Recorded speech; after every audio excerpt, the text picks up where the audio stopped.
What is up, everybody? Welcome to another episode of the Fire Sports Takes podcast.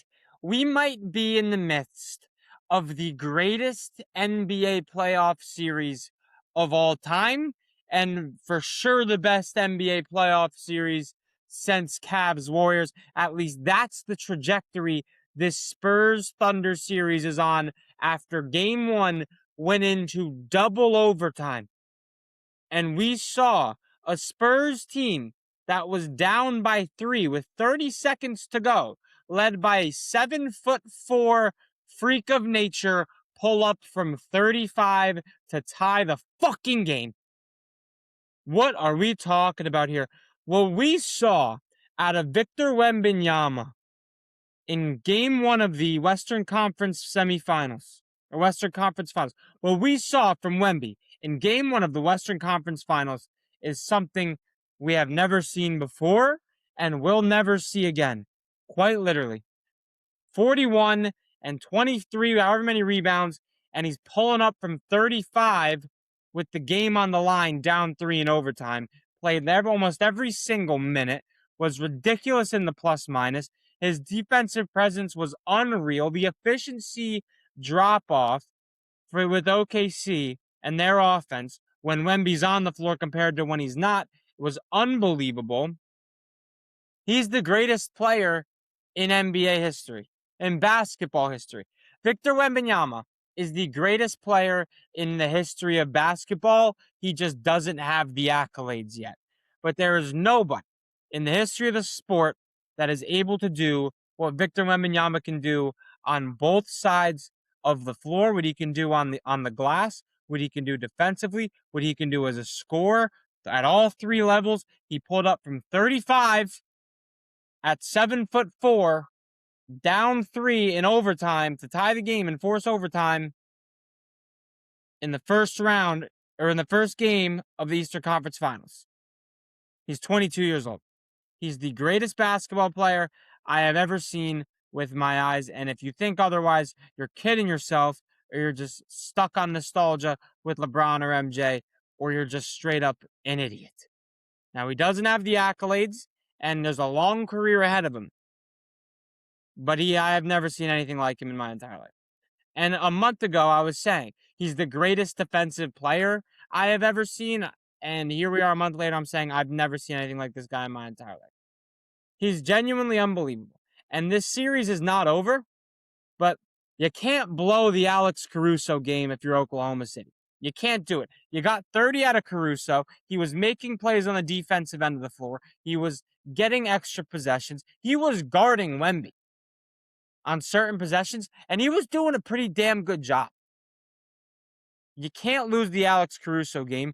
And not only that, but they did give up home court advantage in game one of this series as well. I don't know how they're going to stop Wemby. SGA's offense just gets neutralized because of how much ground Wemby can cover from protecting the rim and getting out to the mid-range, where SGA obviously makes a living. The Spurs struggled against, or the Thunder struggled against the Spurs in the regular season. They only scored more than 110 points once when they played the Spurs in the regular season. They only scored 110 points in game one because the game went into overtime. I don't know if the Thunder have they should have never been favored in this series. They had the Spurs had the Thunder's number in the regular season. Wemby is a pretty good deterrent for SGA, and their guards are just more athletic. Think about it. The Spurs beat them today when Stephon Castle had 10 turnovers. I don't have the box score in front of me. I will get it up right now, but the amount of turnovers that the Spurs had in this game, and they were still able to win without their veteran point guard to lead the way down the stretch. And you could tell they needed him. They needed De'Aaron Fox. There were some bad possessions by Castle. There were some bad possessions by Dylan Harper. There were also some terrific possessions from Dylan Harper. There was one in overtime where he just had a bad handle, never really got in the flow of things. They got late in the shot clock. He had to huck up a prayer. There was also a play late in the first half where I think he drew a foul, but it was a whole scramble, and he actually rimmed out. He almost made it because he's just that skilled. But it was just ugly guard play down the stretch from San Antonio. They were definitely missing that veteran presence in their backcourt in De'Aaron Fox, and they still were able to win this game. So I think it's going to be such an uphill battle for this Oklahoma City Thunder team the rest of the way because of how dominant Wemby is. Chet Holmgren averaged 10 points per game against the Spurs in the regular season. In game one, he had 8. He was terrible. He did have the block at the end of regulation, but still, Chet Holmgren needs to play a whole lot better. He needs to man up because you can't have a point differential between your two big men of a 41-8. That is what, a 33, 34 point differential between your starting big men, two of the best big men in the game, two of the best rim protectors in the game, both 7-footers that can shoot, but one of them is putting up 41, the other one's putting up 8. Ed Holmgren needs to be better, and he hasn't been good at all in any game that he's played against San Antonio. He's averaging 10 points per game against the Spurs in the regular season. He had 8 points per game, or he had 8 points in game one. He needs to be better. You can't blow the Alex Caruso game if you're Oklahoma City and you lose home court advantage against a team that has had your number throughout the totality of the season. I don't know, man. I don't know how you watch this game where the Spurs were without arguably their second best player, whether it's Castle or Fox, that's up to you, and think, yeah, the Thunder are going to be fine.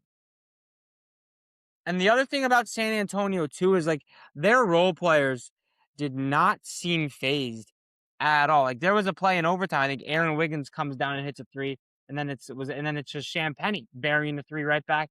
Like they had an answer. The role players did not seem phased at all by the moment. Devin Vassell had a few timely threes. Stephon Castle turned the ball over a whole lot, but he had 11 turnovers. Stephon Castle had a triple double with turnovers, assists, and points.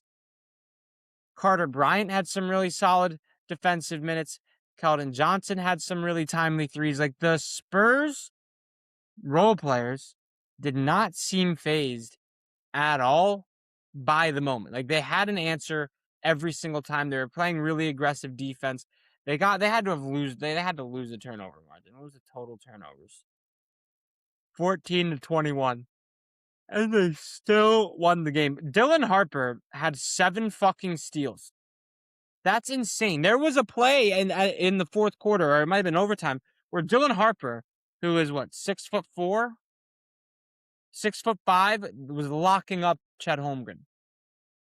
He has been sensational in these playoffs. Born in 2006. That makes me feel like a fucking unk, dude. Holy cow. But Dylan Harper, at 20 years old, is averaging 13 points per game in the playoffs, shooting 56% from the field in the playoffs, shooting 37% from 3 in the playoffs, and just had 7 steals in game 1 of the Western Conference Finals and was locking up Chet Holmgren when he was matched up on him.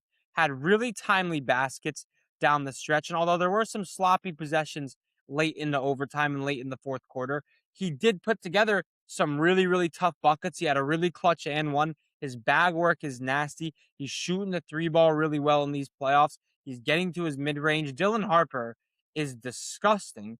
And knowing that he's only a rookie this year and he's elevated his play in the playoffs, he's more efficient from the field in the playoffs than he was in the regular season. 50% in the regular season from the field to 56% in the playoffs. 37% from 3 in the playoffs, scoring 13 points per game on only 25 minutes.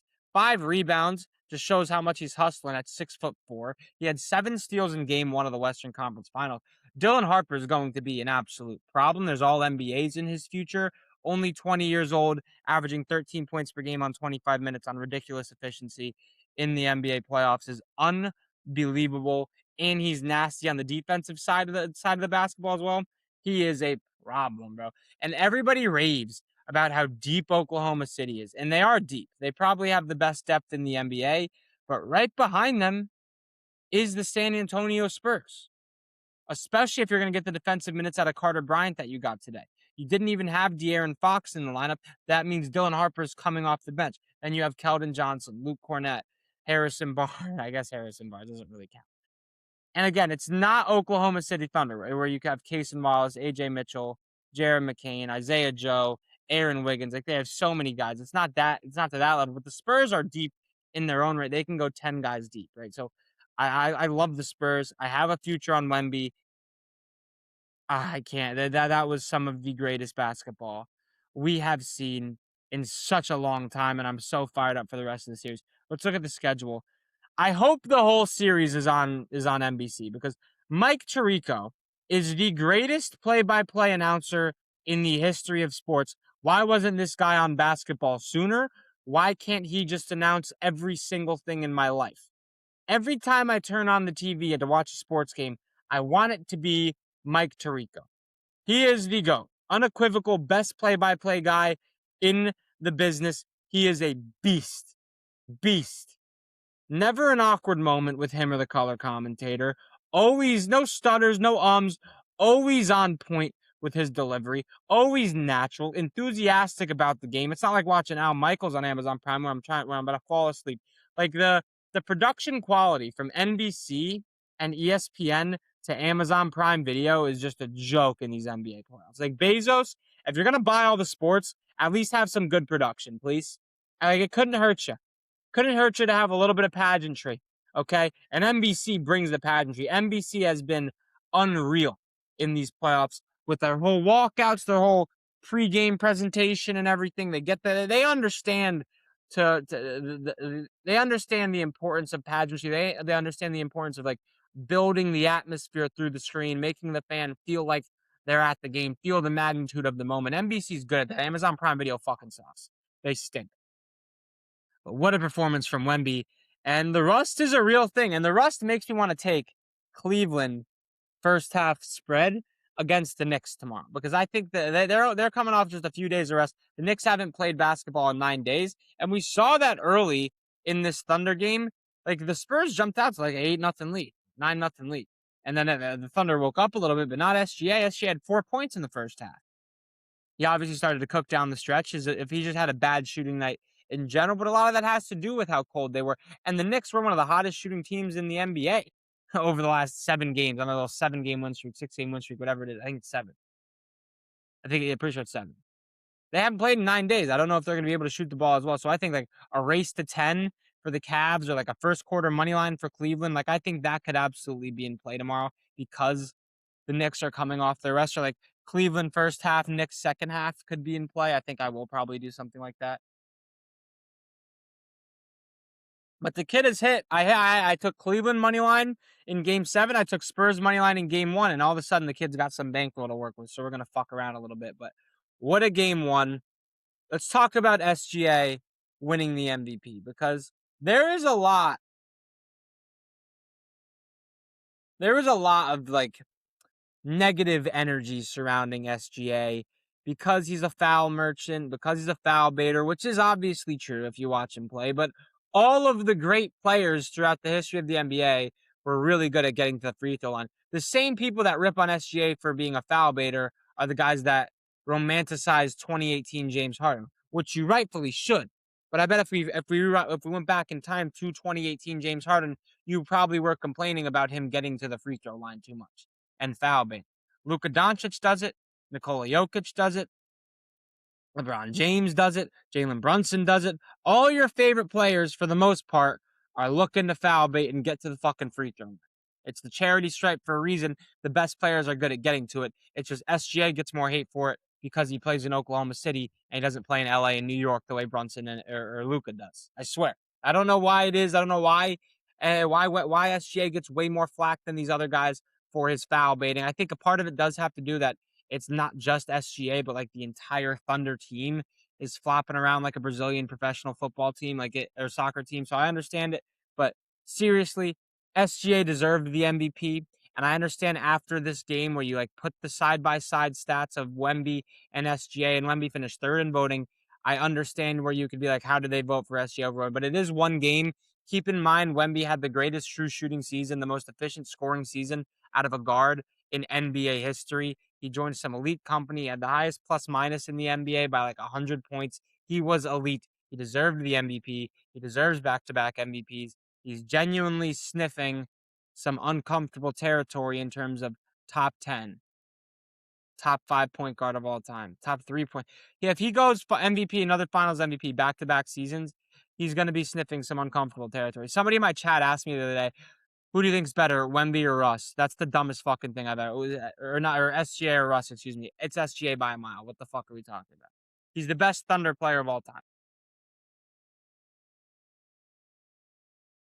But what a game. On the rest of today's episode, some pretty basic stuff.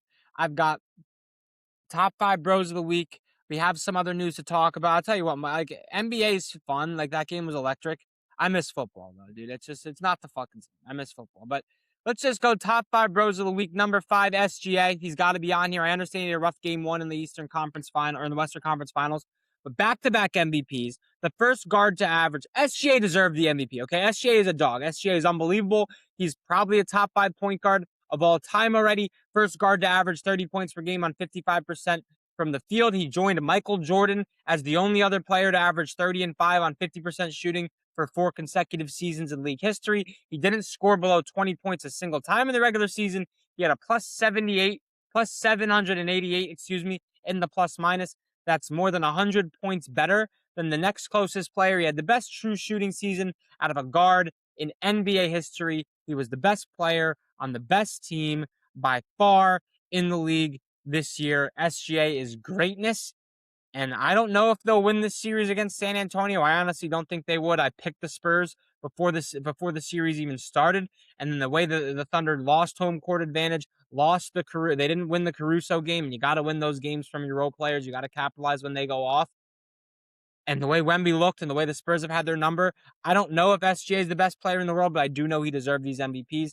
I do know he is one of the best players of this generational, and he is, by definition, literally generational. First guard to average 30 points per game on 55% from the field, 30 and 5 on 50% from the field, 4 consecutive seasons. The only other guy to do that is Michael fucking Jordan. SGA deserved these MVPs. He is a dog. He is arguably the best player in the NBA, him or Wemby. Number 4, Aaron Rodgers back in the news. The longest debating retirement little saga I have ever seen in my entire life. Remember when he went to a darkness retreat to debate retirement 3 years ago, and now he's on his second season with a whole completely different team? And Aaron Rodgers complains about how everybody wants to know what I'm doing in the media. All everybody talks about is me in the media. First of all, nobody gives a fuck about you in the media anymore. You are an old, washed up quarterback, number 1. Number 2, it's almost like you think people care about you more than people actually fucking care about you, which is number 1 narcissist thing ever. And you don't think Aaron Rodgers is a little bit of a narcissist? That being said, he is good for the league. He still had some vintage moments in him last year. The Unk Bowl comes to mind on that electric Thursday night football game between the Pittsburgh Steelers and the Cincinnati Bengals, where Jamar Chase and Joe Flacco just slanted the Steelers defense to death. So Aaron Rodgers is good for the league. He's fucking annoying, but that's just from an outsider looking in. I obviously don't know the guy, but there's a little bit of bad blood between me and the Jets. He just talks about the Jets all the time. Just shut the fuck up, bro. Shut up, dude. We understand we have a dysfunctional organization. Okay. We understand. We don't need you telling us that. Okay. Garrett Wilson doesn't like you, then you're probably a prick, because Garrett Wilson's the sweetest sweetheart that ever sweetheart. Okay. But Aaron Rodgers at 4. Good, but Mizorowski and what he is doing in the MLB as a 24-year-old rookie is ridiculous. Is he a rookie? I don't know if he's a rookie. But what Jacob Mizorowski is doing at 24 years old is unbelievable. I don't think we've ever seen anything like it. He has a 97-mile-per-hour slider that's topped out at 98 miles per hour. 103-mile-per-hour fastball. He threw 10 of them in a row. Jacob Mizorowski has more pitches of 100 miles per hour so far this season than every single other starter combined. He's on pace for the most strikeouts per 9 innings in MLB history. He threw 10 straight fastballs at 103 miles per hour. He has 14.3 Ks per 9. Jacob Mizorowski, 24 years old, throwing straight gas. He threw a 103 mile per hour pitch on his 92nd pitch of an inning. The dude is unbelievable, hittable, straight gas. Jacob Mizorowski, Milwaukee Brewers, number 3 on the list. Number 2, top 5 bros of the week, Give me Wemby, bro. And I glazed him earlier on in this podcast episode. If you're listening to just the Bros of the Week segment, I'll tell you what, he is the greatest player I've ever seen with my own two eyes. He just doesn't have the accolades yet. And then number one, obviously, is Garrett fucking Wilson. He will always be number one because that is my Pookie Bear. And I met a girl, chat. I met a girl, and I kid you not, I asked her, I do this thing every time I'm talking to a girl. It's probably unhealthy. What's like the Shane Gillis thing where it's like, kind of makes me look like a bitch. I like it. But I force my Jets fandom on them. But this girl was like, oh, no, guess what football team I like? Sorry, that was like kind of rude. But she's cool. But she was like, guess what team I like? You're a Jets fan now. And she's like, how'd you know I'm a Jets fan? What? And she's like, yeah, my brother loves Garrett Wilson. That's all I needed. That's all I need. Then it became personal with me. That's all I needed.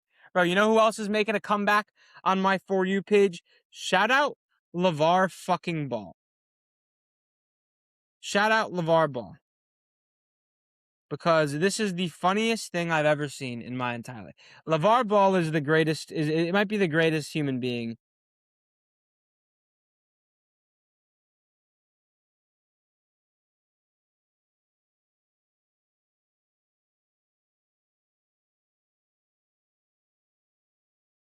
I mean, it's just next level stuff out of LeVar, and it's one of those things where it's like you either have it or you don't.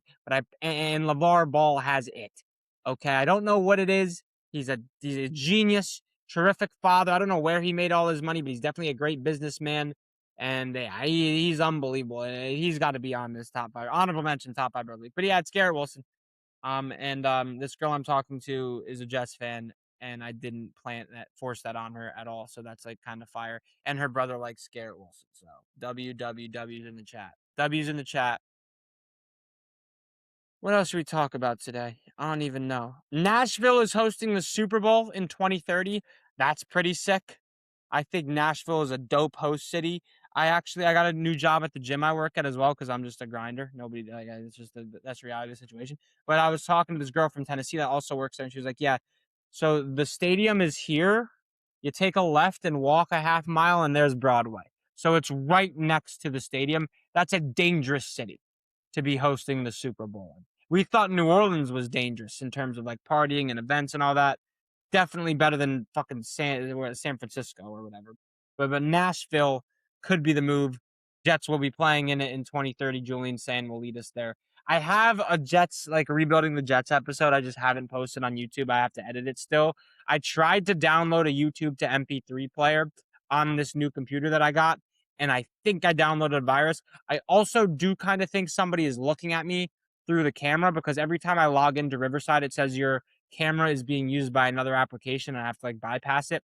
And the camera is showing up red on the camera that's built into my computer, not the one that I'm talking to currently right now. So I think somebody's looking at me. The draft is in Minneapolis in 2028, whatever. Probably won't go to it. But what are the Steelers doing with this Aaron Rodgers saga, man? They have Aaron Rodgers, Will Howard, Mason Rudolph, poopy Penn State quarterback whose name Drew Aller. The Pittsburgh Steelers just love being mediocre. And I do think their team this year will be better than their team last year. They finally have a wide receiver too. I think Jeremy Bernard is a pretty solid scheme fit. They needed a slot receiver to go on the inside with Michael Pittman and DK Metcalf. I think their offensive line is ascending a little bit, especially with the Iheanacho pick, with Zach Frazier, with the interior of that offensive line. Broderick Jones maybe can go back to play at the right tackle position where he played in college with the Iheanacho pick. So a lot to be discovered about this offensive line, but I do think there's a good group of weapons there in Pittsburgh, and I love the Jamel Dean signing on the defensive side of the ball. Him and Joey Porter Jr. could be one of the best CB duos in the NFL next season, but with Aaron Rodgers as your quarterback, that caps your ceiling. How good do you think the Steelers team is this year compared to last year? And this year they're also playing on a first place schedule in an AFC North that is going to be better than it was last year because the Ravens are going to be healthier. Their defense was riddled with injuries last year, and they got the DN from Cincinnati whose name I'm fucking forgetting right now. What's the matter with me? It's late, Chad. Fucking late. How do I forget this fucking guy's name? What the fuck? Trey Hendrickson. Oh my gosh. Fuck! I'm getting frustrated. I'm getting really frustrated with myself right now. I gotta lock in. When names don't come to me, it validates myself. It makes me feel like a fucking rat. But Trey Hendrickson, Matabike, Kyle Hamilton, Roquan Smith, they got all the guys in there. Nate Wiggins, they got guys. They got guys. The Ravens are going to be a problem. I think the Bengals have had a terrific offseason. They still need some off-ball linebackers, but their defensive line is going to be better. Their secondary is going to be better as well. And then obviously it's Burrow behind one of the best offensive lines he's ever had in his career with T. Higgins and Jamar Chase. That's not going to be easy for anybody. And who knows with Cleveland? They have one of the best defenses in the NFL. They've drafted really, really well over the past few seasons. They drafted Fano. They have Concepcion. They bring in Boston. They have Jerry Jeudy. Who knows what the quarterback situation is? So the Steelers are playing on a first-place schedule in a loaded division, and their answer at quarterback is Aaron Rodgers. How high is your ceiling with Aaron Rodgers as the quarterback? Not very. Not very. So they're just stuck in a constant cycle of mediocrity. And I don't know if they'll be able to even secure their quarterback of the future next year, because I think this roster is good enough where they could maybe win their first playoff game, maybe, since Barack Obama was in office. And I don't know if they'll be able to do that, but I think their roster, their defense is good enough. I think if they had Mike Tomlin, even though Mike Tomlin was not the greatest playoff coach, really, besides the one run, like they choked with the Killer Bees against, like their defense allowed like 50 points to Blake Bortles or whatever it was, and Leonard Fournette ran all over them when they had the Killer Bees, but those defenses rosters were just not the greatest. Either way, Mike McCarthy in there now. Mike Tomlin's a better coach. This is a really good roster. This would be one of the best rosters Mike Tomlin's had over the past 5-6 years. So it's just tough. Like the Steelers are stuck in such a weird spot, man, and they continue to just put themselves in these same positions by going win now, when you don't have a franchise quarterback. And when you play in the AFC, you kind of need a fucking franchise quarterback. And Aaron Rodgers at 57 years old, 78 years old, 95 years old is not the answer. Can Drew Aller be the franchise quarterback? Highly unlikely. Sitting behind A-Rod for a year could definitely prove beneficial. Is Will Howard the franchise quarterback? I mean, all that guy did was win. He had a terrific national championship run at Ohio State, but he was also throwing the ball to Jeremiah Smith, Carnell Tate, Emeka Buka, behind the best offensive line in the sport with the best defense in the country behind him as well. So it's like, can he elevate the guys around him, or is he just good enough to hold a really, really high floor? And how high is the floor on this Pittsburgh Steelers team? Like I said, I think their defense is going to be terrific. Derek Harmon is a dog. TJ Watt's regressing a little bit, but they still have Herbig. They still have Alex Highsmith. They still have Patrick Queen. They still have Peyton Wilson. I think their secondary is one of the best in the NFL now, with Jalen Ramsey moving to that star spot, or well, he's been in the star spot, but moving to free safety last year. They bring in Jamel Dean, who is one of the better corners in the NFL, and Joey Porter Jr.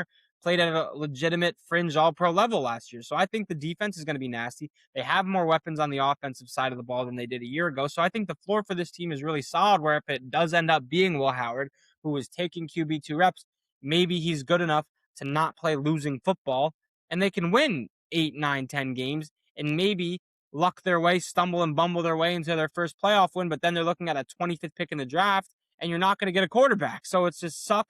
It's a weird spot the Steelers are in and have been in, and it seems like it's a never-ending cycle unless Drew Aller or Will Howard, or they hit on a quarterback prospect in the middle rounds. Other than that, I think it's an uphill battle for them. But even at 25, or 18 to 20, where they live in the NFL draft next year, that might be enough to take a quarterback, but who knows, man. That'll do it for today's episode. I love you guys, man. Make sure you guys hit that subscribe button and that thumbs up button if you made it this far, and I'll catch you guys in the next episode of the Fire Sports Takes podcast.